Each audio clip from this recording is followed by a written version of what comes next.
to remember where I recorded the last video from. Also, I need the mic. Hold on. There are planes flying over my house. Can you hear them? I know you can. I don't even need to ask.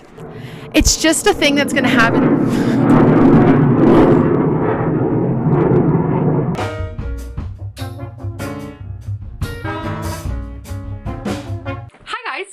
It's Katie. Welcome back to my YouTube channel. It's been a minute since I've been on here. I kind of have been, had a little bit of a hectic time there for a minute, so I haven't posted in, I don't know how long, but it's been a little bit. I didn't have much to update you on, but now it's the beginning of November. We're actually pretty into November. I feel like I'm kind of late to this, but I wanted to talk about what I read in October. I'm gonna start out with I gave you guys my TBR. I don't remember when, but recently I gave you a TBR video and I kind of followed the TBR, which I'm really impressed with because I usually don't. I had a certain set of books I wanted to read, and usually I don't stick with those because I'm a mood reader, so I read whatever I feel like reading at the time. And I didn't think I'd stick to it, but I did a pretty good job actually, so. Some good iced coffee, guys. I have no ice. That's why there's no ice in it. Don't judge me, okay? All right, we're gonna start with the book that I kind of had already been reading in my TBR, so you've heard a little bit about it already, which also, you guys, if you don't follow me on, if you don't follow me on Goodreads, follow me on Goodreads because I talk a lot about books on there, and my reviews go up when I'm done with the book, on Goodreads, like almost right away. I usually take like a day to like think about my thoughts. I usually take a day to like decompress and really think about what I'm gonna write, but. Okay, book number 1 we read in October, Pride and Prejudice by Jane Austen. Okay, it's a classic, which I hadn't read a classic. I don't think I've ever read one. I think this is the first classic I've ever read. Besides like the ones you read in school, like To Kill a Mockingbird. I read The Grapes of Wrath. The Grapes of Wrath sucks. Honestly, thumbnail. All these books are good. I rated this 5. I'm gonna make my thumbnail.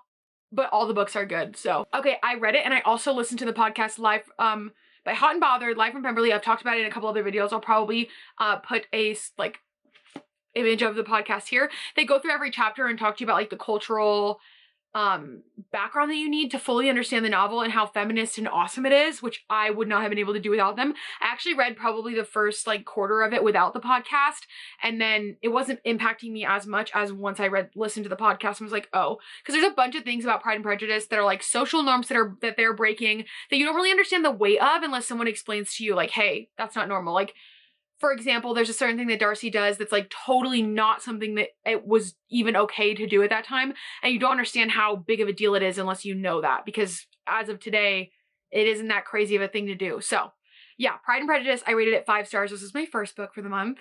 Now we're going to talk about the next book that I read right after Pride and Prejudice, which was, I went from a classic, like I almost read Emma after that. I was really close to it because I was liking it so much, but I will say, Pride and Prejudice requires a lot of brain power to read. There's a lot of like, I guess, translating you have to do in your head to really get what the story is trying to tell you, because it is written in such a specific old type of English, which can be kind of taxing. I did have to read this whole book. I read it with noise canceling headphones on because if I could hear anything in the background, I would be missing things and not paying attention to things. And I know there was a lot of sentences in here that I was like trying to I guess translate, and I was thinking it was saying one thing, and then I'd listened to the podcast and it was saying something else. But so after reading this, I wanted to go into something a little bit more light, a little bit more fun. Not that it wasn't fun, but I mean, you know, something easier. And so I picked up from my TBR, Love in Other Words by Christina Lauren. Okay, there's a lot of tabs here. There's a lot to unpack here. Let me first say, the tabs does not correlate to how much I loved or hated any of these books, because I tab a lot of things and I write a lot. Some of these are just jokes I was telling, because I have this idea in my head that someone's going to borrow the book from me and they're going to read my jokes and laugh one day. So I write jokes in here.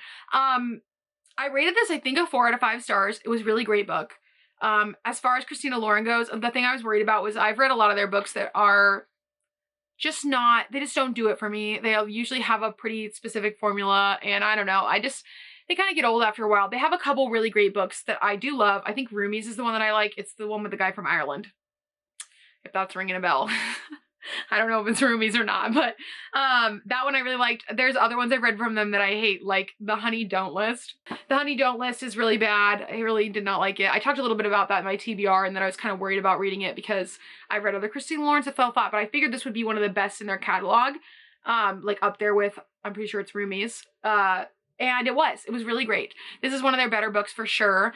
I will say in the beginning, what kind of affected my rating and made it a 4 and not a 5 stars was just like, there were some things in it that were very cringe, which I feel like that's just like with Colleen Hoover and Christina Lauren, there's just going to be some cringe.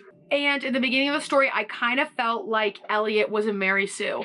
He's written like a little too perfectly for a teenage boy or like a preteen boy at some points where you're like, there is no way that he said that. I'm sorry. I don't believe it. There's a lot of times where I feel like that in this book. But in the end, when it all wraps up, it makes sense and he's no longer a Mary Sue. There's definitely something he did wrong that makes them split up and you get it. It was very good. I found myself wanting to pick it up again. I liked it. It was paced well. I like wanted to finish it out totally.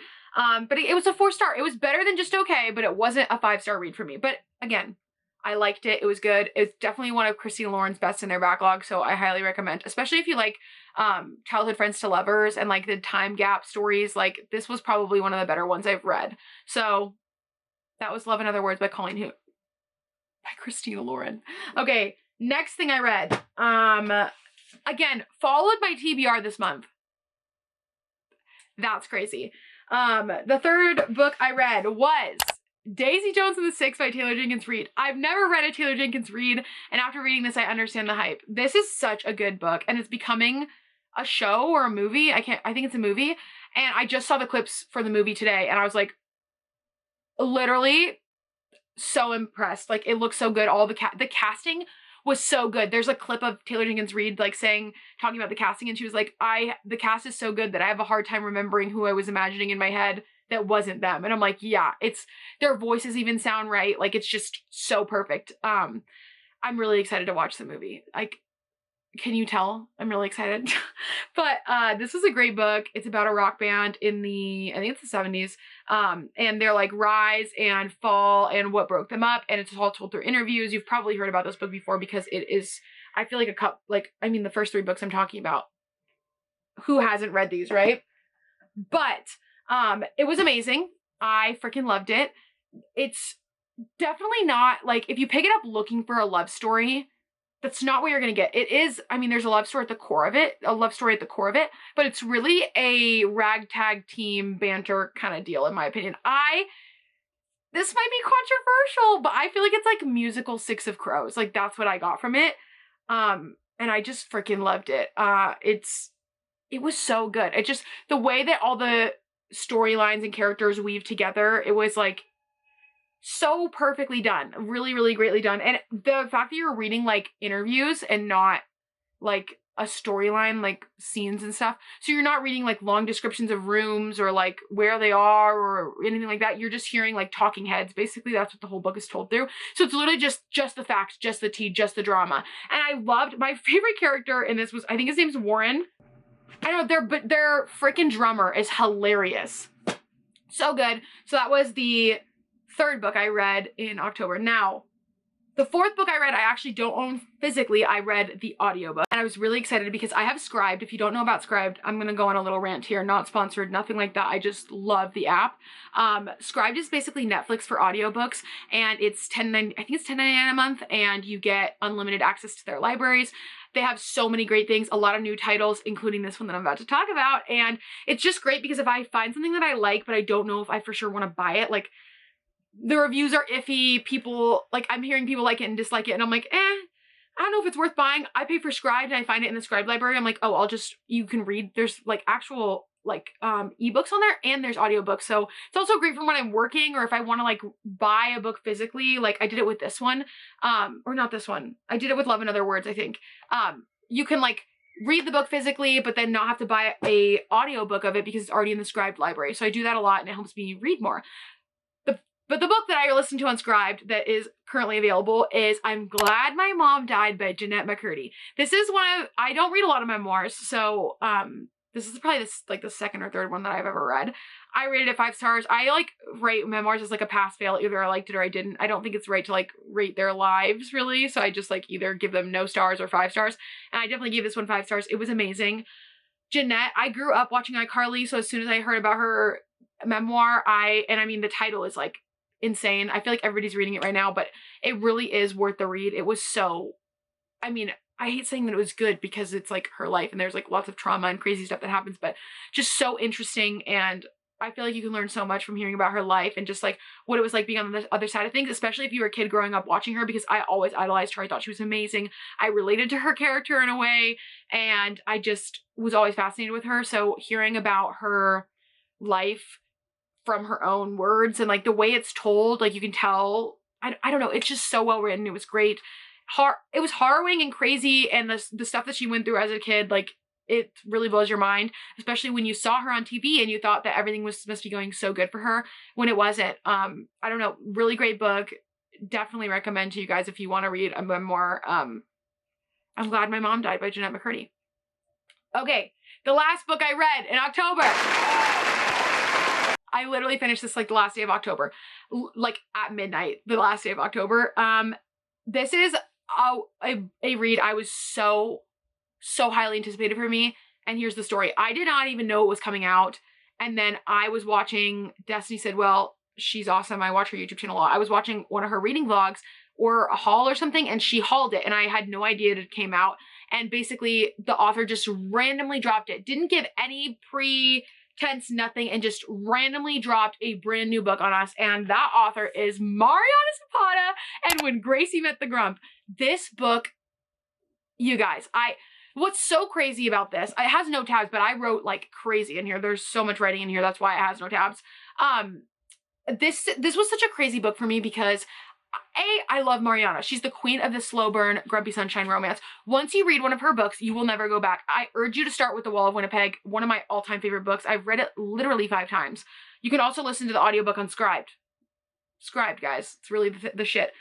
She has a huge backlog, and all her books are like 600 pages. They're huge, and they're these really crazy, amazing slow burn romances where you really see the characters go from like either hating each other or just being acquaintances to friends to best friends to more than friends to lovers to, you know, soulmates. It's just like the depth is so amazing. And what's crazy about this book is she usually writes contemporary romance, but she randomly dropped this supernatural romance on us. Like, none of us were expecting it. It's a superhero romance. Gracie is the main character, and the Grump, I'm not going to say his name because you don't know it for a while, so I'm not going to spoil.